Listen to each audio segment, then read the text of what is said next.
Hello, Karen. Hi, Jarell. How are you? How are you? What is it you wanted to speak about today? But you know that yesterday we had Paradism Day. Once a year, we have a special day where we celebrate the new the paradise that is coming, the new society, the new civilization that is taking place at the moment. We are living a transition between an age, an, an age of scarcity where we had to work for a living, where everything was scarce, so we had to compete with each other. And we are entering the age of abundance, the age of AI and robots, where technology will produce everything in abundance, and we can transform the world into a paradise for us, where we'll be free of money, free of work, and we will only do what we enjoy doing. And the system of society is called Paradism. So yesterday was the 1st of May, and we celebrated Paradism Day. And that was an exciting moment all around the world. We are in Africa, in Europe, in South America, in every continent, Japan, Korea. All the paradists in the world were going in the street. 1st of May is the International Labor Day. You know that? It's International Labour Day. yeah, it's an International Labor Day, and we choose this day to celebrate the end of work, the end of Ironic, labor. very So ironic. while people are trying to save their jobs, we are trying to encourage them to actually abandon their jobs so that they can get a life and get the life they want, realize their dreams. Because we are not made to work. We are not made to work for a living. We are made to do other things, to be creative. We'll talk about that. But basically, that was it. We are called the paradist, and Hang paradism. on, stop. You disappeared. Your English was inaudible in the last two sentences. So Okay. So yesterday was the Paradism Day, and we were celebrating while others were trying to save their jobs. We are trying to actually terminate their job as soon as possible so that they can be free. It's like liberating the slaves, but the slaves are attached to very their attached. slavery. Absolutely. They are attached to their slavery, and they don't realize they have been enslaved by the system to make them productive human beings when we should be actually creative human beings, meditative, loving, and creating a civilization where we are free. We are free to be what we want to be. So that's a new society that is coming, and we call the system of society Paradism. And we are called the Paradist. So today I invite you to talk about it so that through you the people will discover what is Paradism. Well, my neighbour is a very good example. He's retired and he worked in the building industry for 40 years. Very difficult physical work and, dirty, not very refined, but he is constantly saying how much he misses his job because he feels idle. He doesn't feel of value anymore. Yes, because society is not designed for retirement, for people enjoying playing or having a life where they can fulfill their dreams. This society is designed to be productive.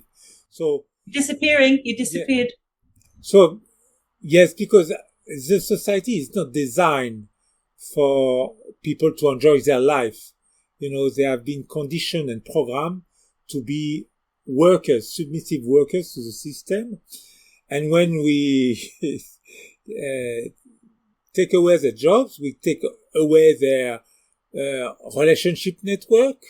Most of their connections were through their work. Most of their self-value was through their work. And you take away that, they feel like they don't have a life anymore, and they lose this connection that was making sense in their life. So society is not organized to be a leisure society, but a productive society. So Yes. all those who are retired or lose their jobs are alienated in this society, First, they lose their power of consumption.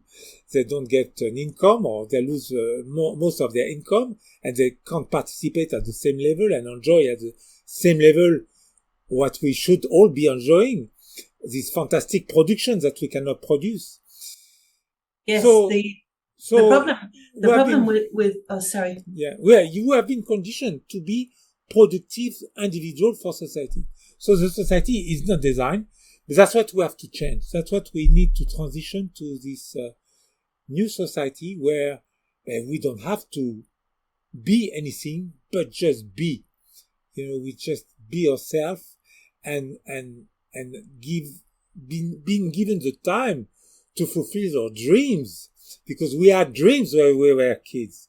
We wanted to do many things. We wanted to discover the world. We wanted to play. We wanted to meet all these people on this planet, and we were prevented from doing that. So we have to change society on every level, so that the people feel good about living with these fantastic technologies that liberate them from having to work. The problem with that, of course, leads to the next question, which is his problem is that because he's old, not young, and there's a big difference, I think. Most people who have to retire are in their older years, so their health is not good. They're no longer able to do the things they could do if they were free when they were young. And, of course, there's the issue of money, because they could no longer afford to do anything. Yes. So the two are combined, the money and the lack of youth that is connected to retirement. So people see it as a death sentence, the end of life. And it shouldn't be. It shouldn't be. Yeah, to be out of work, it should be celebrated. Work is slavery.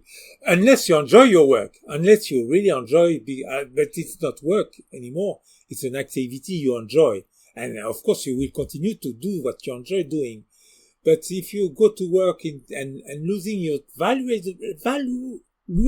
time to earn money so that you can buy your food, this is a nonsense. This is not slavery. Life. This is slavery. So we have been conditioned to be slaves. So it's like, I like the image of this, the kids who have no immune system and they have to live in a bubble. They grew up in a bubble in a hospital and they cannot get out because they didn't develop the immune system to survive outside the bubble. But at one stage they finally develop it so that they are able to get out of their bubble. It's really a plastic bubble where they live all the time. And the day of their release, they are so afraid to get out.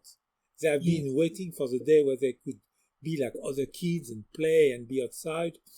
But the day it arrives, we have to really pull the kid. It doesn't want to keep the cocoon. It's frightening.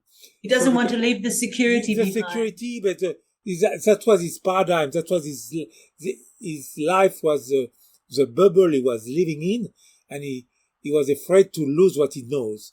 So and of course you have to have the courage to go out and then discover to free yourself. So some people, even at the time of slavery, would have preferred to continue to be a slave than to be outside on their own, having the freedom, but living in such difficult conditions that it was not worth it. So we have to set up the society for them. The problem is that the society is not set up for the people who are going to lose their jobs. So we have to create the conditions so they wouldn't be afraid and they wouldn't want to stay within their limitations. First, we will have to give them the ability to know themselves, to live decently, to have a home. We all should, by human rights, it should be a human right to be provided enough food to live and to a place to live. And this is a place to survive without having to prostitute yourself, either your body or your mind, to earn a living. This is a form of slavery, a soft form of slavery without chain, but it is slavery. We are not in control of our life when we have to be doing things we don't enjoy doing, and we would rather do other things. So the problem is not to free and liberate the workers. The problem is to set up a society now that is welcoming this new way of life, this new lifestyle. And I'm saying we need to start from zero, the leisure society, where this society will be set up for the people to enjoy what they enjoy doing, play. Where, if all the work were playful, all what we do is playful. It's something we want to do and enjoy doing. So we should be like kids playing all the time and return to the state of playfulness that should never have been gone when we went to school and had to obey and start to work and shut up. That's Yes. the problem. Well, this materialistic view on everything, which permeates since childhood, so it would have to begin with early education, wouldn't it? Right from the very beginning. Yes, and but I'm not worried about that, because this is a natural state of being for human being, is to be playful. It's not to be a slave labor. So and even those who will lose their jobs, there will be a transitional period. But if we ensure that during this transitional period, they don't lose their home, they don't lose their comfort, they don't lose their possession because they run out of money. If we give them the means to live the same lifestyle, they should, actually. We shouldn't, when robots are taking over our jobs, it's not that we produce less, we produce more. So we should not reduce our level of lifestyle. We only reduce our level of lifestyle because the system is not set up to endure or to sustain the lifestyle. Even though we can produce, we have the capacity to produce more and cheaper. You disappeared into French sounding. It couldn't understand. Capability, yes, there was about 3 words. Yeah. We should keep the level of lifestyle we have when robots are taking over our jobs. It doesn't mean that we produce less or we are actually increasing our productivity. So we should enjoy a higher lifestyle, and society has to adapt and correct and make the changes so that we increase our lifestyle and not reduce it. And that's what Paradism is offering. Is offering ways to transition from the capitalist system to a more sharing system and the paradise system, where there is no money, no work, and plenty of abundance. There's abundance. And not a loss of lifestyle, but we have a higher quality of life. What about the transition itself? Does that mean that money will disappear? Money will disappear, of course, if if everything is done by machines. We need money to pay for the workers, to pay for the time. Time is money, we say. Yes, when we need to compensate for the work and the time the people were taking to produce. But when it's machines that can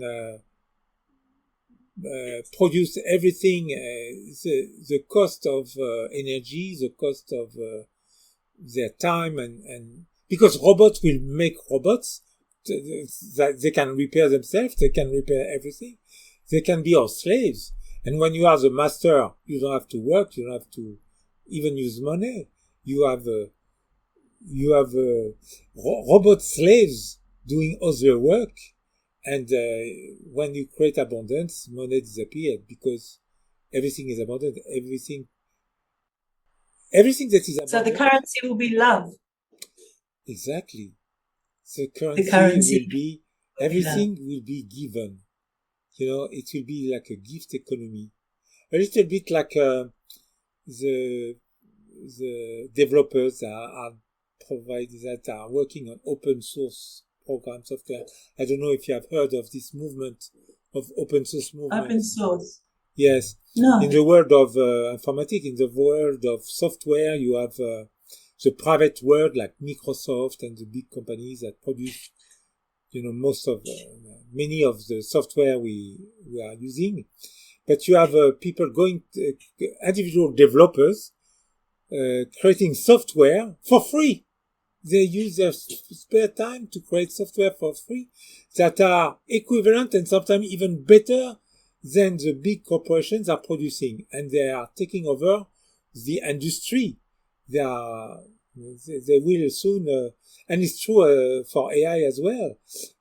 Open source AI now is catching up on the AIs that are created by big companies, and the people working on AI for free are doing.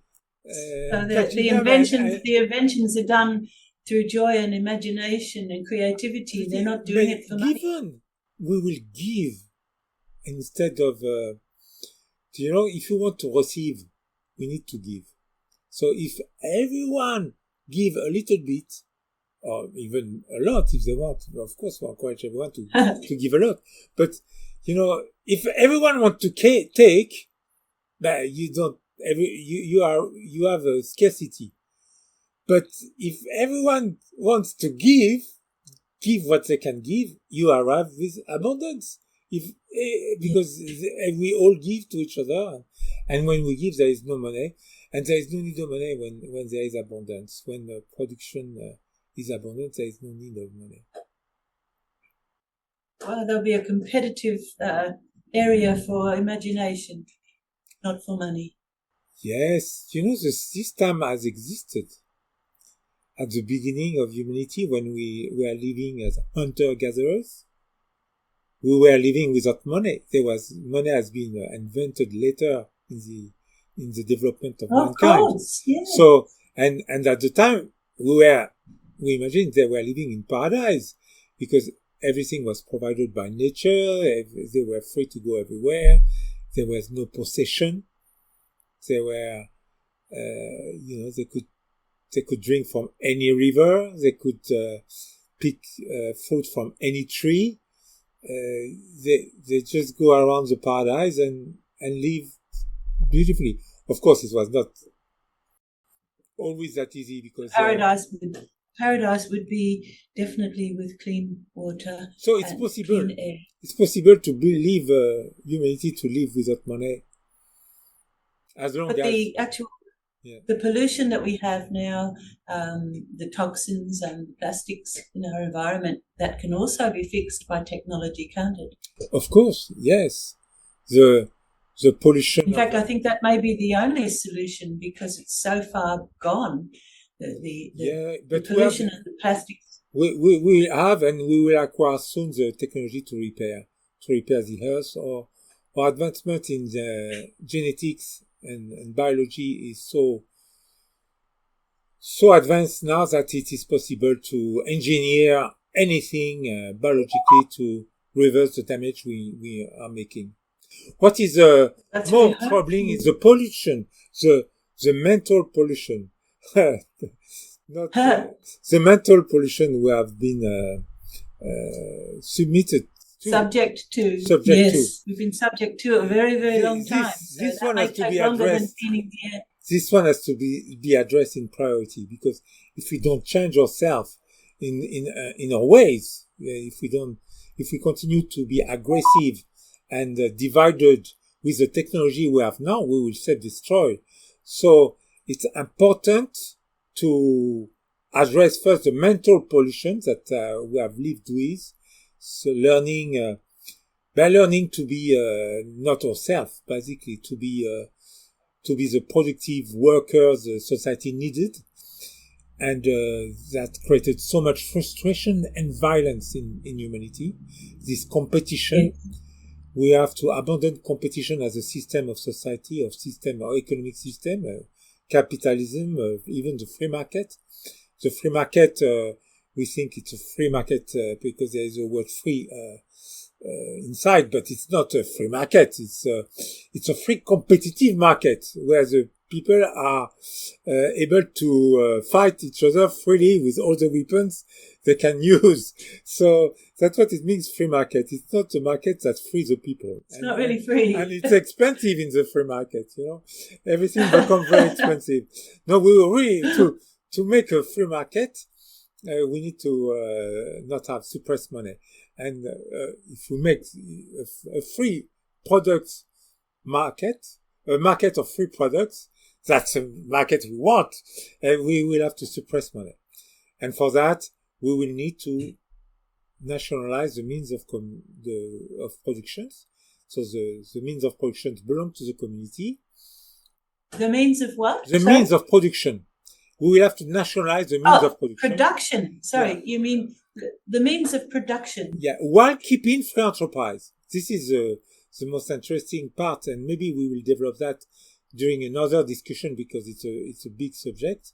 But we will talk at another discussion about how we can do this economic transition from capitalism to paradism, but economically, how can we financially make the transition to a society where we need money to a society where we don't need money. So that will be one of the topics we will address in our discussion. Oh, I look forward to Karen, that. it has been a pleasure. With the situation in the world as it is at the moment, where oil is a big issue, and of course many of us are aware that there's long been alternative energy which would be much better than oil, but we haven't set up a structure for anything that would be an improvement on that. So we could be set back into the Stone Age if we don't find a way to overcome this situation. No, the step back is because we have leaders that want us to step back. No, it's just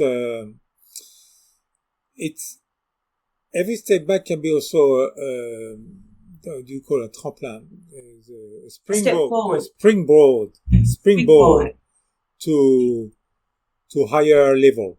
Because if there is this stress somewhere, we will find better solutions to remedy to the stress. So we use new energies. The new energies that have not been released will have to be released, and we will have to find better ways to produce electricity or use other ways than petrol and oil to run our cars. And we have the technology, we have hydrogen, we have nuclear fusion that's coming.